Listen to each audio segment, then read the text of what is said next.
Source, c'est une installation et un album qui est de la musique inspirée par la nature et plus spécifiquement par le fleuve Saint-Laurent.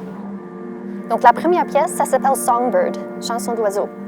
Et c'était écrit dans le Bay Georgian, qui est vraiment le début du Saint-Laurent.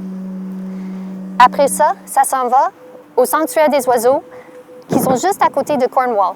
Après ça, on va s'en aller vers les îles de la Madeleine, dans le golfe du Saint-Laurent, où il y a plein d'oiseaux migratoires. C'est vraiment incroyable. Là, au mois de mai, on entend plus les oiseaux que toutes les autres affaires.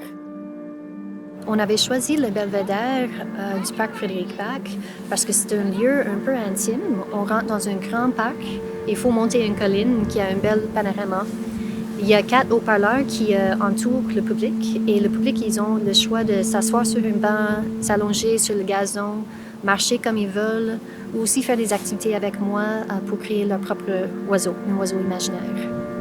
L'installation sonore, c'était vraiment basé sur l'idée que tous les sons qui nous entourent, c'est de la musique et ça fait partie de la musique aussi. Donc, j'ai choisi de faire de la musique assez lent pour avoir assez d'espace auditif pour qu'on puisse vraiment entendre tous les sons.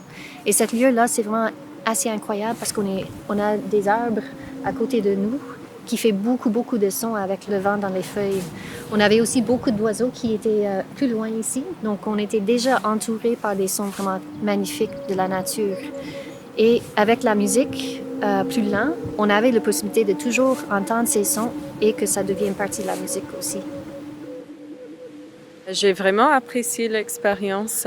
Ça fait du bien de prendre quelques heures pour écouter les sons naturels et puis la belle musique de Louise qui m'a emporté aussi m'a mis dans mon corps.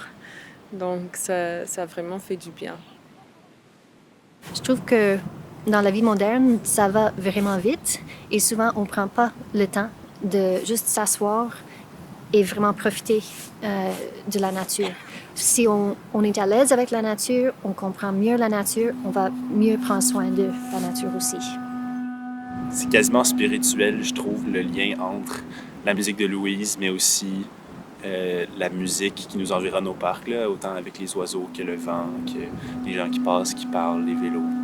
J'ai beaucoup entendu Louise parler que la terre sur laquelle on est en ce moment, c'est vraiment une terre comme en transition, qu'on réutilise, que c'était un dépotoir avant.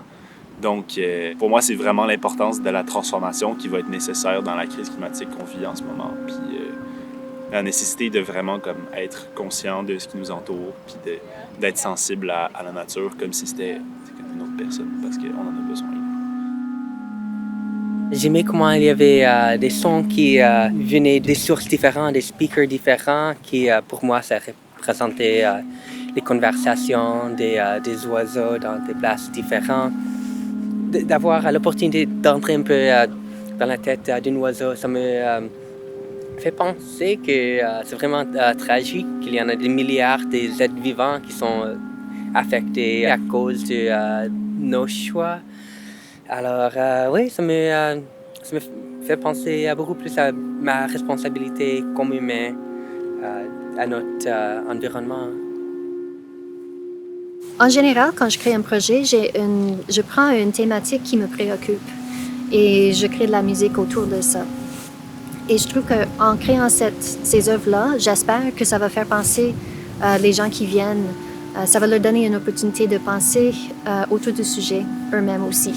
Et j'ai du confiance avec du monde qu'ils sont intelligents, ils ont une bonne imagination, qui vont partir avec cette expérience-là, puis ils vont trouver une façon que ça applique dans leur propre vie aussi.